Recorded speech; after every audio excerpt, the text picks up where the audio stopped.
السلام علیکم خواتین و حضرات، میرا نام ڈاکٹر غفار بلو ہے۔ میں آغا خان میں پروفیسر ہوں بچوں کی بیماریوں کا، اور میمن میڈیکل انسٹیٹیوٹ ہاسپٹل میں MMIH میں بچوں کی بیماریوں کا علاج کرتا ہوں۔ وہاں میں پیڈیٹیشین ہوں۔ آج ہم سے جو بات کرنی ہے آپ سے، وہ نوزائیدہ بچوں کے لیے اور حاملہ خواتین کے لیے۔ شاید آپ کو پتہ ہو کہ پاکستان ایک وہ ملک ہے جس میں دنیا میں سب سے زیادہ نوزائیدہ بچوں کی اموات ہوتی ہیں، تو ہم اس کو بچانے کی کوشش کریں تو کوئی زیادہ مشکل نہیں ہے۔ تو میں آپ کو کچھ چند موٹی باتیں بتاؤں گا جس میں ہم ماں کی صحت کا کیا خیال رکھیں۔ سب سے پہلے تو میں یہ کہنا چاہتا ہوں کہ ہمارے ملک میں بہت چھوٹی عمر میں بچیوں کی شادیاں ہوتی ہیں جو نہیں ہونی چاہیے۔ کبھی 14-15 سال میں بھی وہ شادی کر دیتے ہیں بچیوں کی، تو ظاہر ہے کہ اس کی صحت اور اس کو جو نوزائیدہ بچہ ہے اس کی صحت کتنی خراب ہوگی۔ تو اب تو قانون بھی بنا ہوا ہے پاکستان میں کہ 18 سال سے نیچے کی بچی کی شادی نہیں ہو سکتی ہے۔ اگر اسی قانون کو ہم اپنائیں تو میرا اپنا یہ خیال ہے کہ ماں کو حاملہ ہونا چاہیے جب وہ 20 سال کی عمر کی ہو۔ اس سے اس کی اور نوزائیدہ بچے کی دونوں کی صحت اچھی رہے گی۔ جب وہ حاملہ ہو تو اس میں چند موٹی باتوں کا خیال رکھنا ہے، وہ کوئی مشکل نہیں ہے۔ جب عورت حاملہ ہو تو اس کے لیے ضروری ہے کہ اچھی غذا لے تاکہ 9 مہینے میں اس کا کم از کم 10 کلو وزن بڑھنا چاہیے۔ اگر 10 کلو وزن اس کا بڑھے گا تو جو نوزائیدہ بچہ ہے اس کا کم از کم 3 کلو وزن بھی ہو جائے گا، تو وہ پریمیچور یعنی لو برتھ ویٹ پیدا نہیں ہوگا، یعنی 2.5 کلو سے نیچے کا پیدا نہیں ہوگا۔ اس کے لیے کچھ اور لوازمات ہیں، وہ اتنی مشکل نہیں ہیں، جیسے اس کو مہینے میں ایک دفعہ اپنے ڈاکٹر سے معائنہ کروانا چاہیے۔ تو اگر 1 مہینے میں ممکن نہیں ہے تو کم از کم 2 مہینے میں تو ایک دفعہ کرائے، تاکہ 9 مہینے میں 4 وزٹ اس کی ہوں ڈاکٹر کے پاس۔ اب جب ڈاکٹر کے پاس جائیں تو کچھ چھوٹی چیزیں ہیں، اس کا خیال کرنا ضروری ہے، جیسے اس کا بلڈ پریشر چیک کیا جائے، اس کے پیشاب کا معائنہ کیا جائے، اس کے بلڈ کا معائنہ کیا جائے، تاکہ یہ خیال رکھے ہمیں کہ ماں کا وزن مسلسل بڑھ رہا ہے۔ تو وزن بڑھ رہا ہوگا تو نوزائیدہ بچہ ہے وہ پریمیچور اور لو برتھ ویٹ پیدا نہیں ہوگا۔ اگر بلڈ پریشر ہوا تو وہ چیک ہو جائے گا، بلڈ ٹیسٹ ہوا تو بلڈ شوگر کا بھی پتہ چل جائے گا۔ اگر ہیموگلوبن کی کمی ہوئی یا خون کی کمی ہوئی تو بلڈ ٹیسٹ میں پتہ چل جائے گی۔ تو یہ چیزیں پہلے 2-3 مہینوں میں اگر پتہ چل جائے تو اس کا اچھی طرح سے علاج ہو سکتا ہے۔ اس کے علاوہ یہ ضروری ہے کہ کم از کم جو بچہ پیدا ہونے والا ہے، جو ماں کے پیٹ میں بچہ ہے، اس کی صحت کا خیال رکھنا ضروری ہے۔ اس کی صحت کا خیال رکھنے کے لیے بڑے آسان آج کل طریقے آ چکے ہیں۔ اس کا ہارٹ ریٹ چیک کیا جاتا ہے مسلسل، تو پتہ چلتا ہے کہ ہاں بچے کی ہارٹ کی کنڈیشن کافی اچھی ہے۔ اس کے علاوہ اب جو نئے طریقے آگے ہیں اس میں ماں کے پیٹ کا الٹرا ساؤنڈ اتنا اچھا ہو جاتا ہے کہ جو ماں کے پیٹ میں جو بچہ ہے جس کو فیٹس کہتے ہیں، اس کی فیٹل اسکریننگ، یعنی یہ پتہ چل جاتا ہے کہ کوئی خرابی تو نہیں ہے، ہاتھ ہوں یا پیر ہوں یا سر ہوں یا اس کا دل ہو، ان میں اگر کوئی پہلے خرابی ہے تو پہلے سے ہی پتہ چل جاتی ہے، تاکہ فیٹل اسکریننگ کم از کم نوزائیدہ بچے کی پیدا ہونے سے پہلے پتہ چل جائے۔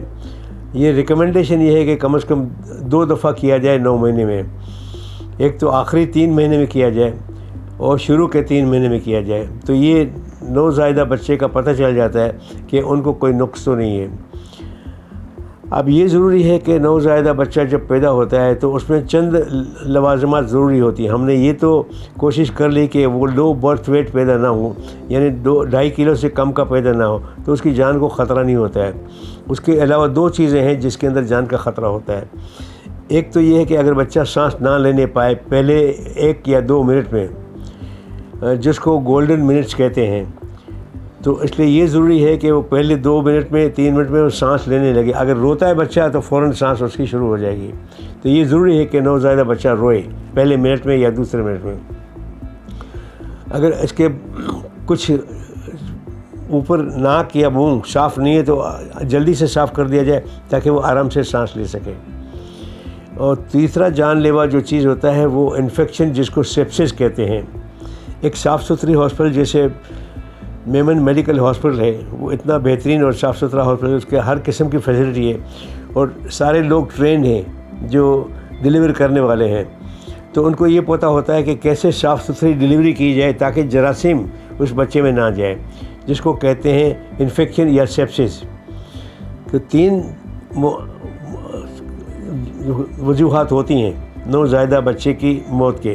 ایک تو لو برتھ ویٹ، جو ہم نے کوشش کی کہ پریگنینسی میں کوشش کریں لو برتھ ویٹ نہ ہو۔ دوسرا، سانس نہ لے سکے، تو اس کی بھی کوشش کی گئی کہ بچہ فوراً سانس لے اور رونا شروع کرے۔ اور تیسرا ہے سیپسس یعنی انفیکشن۔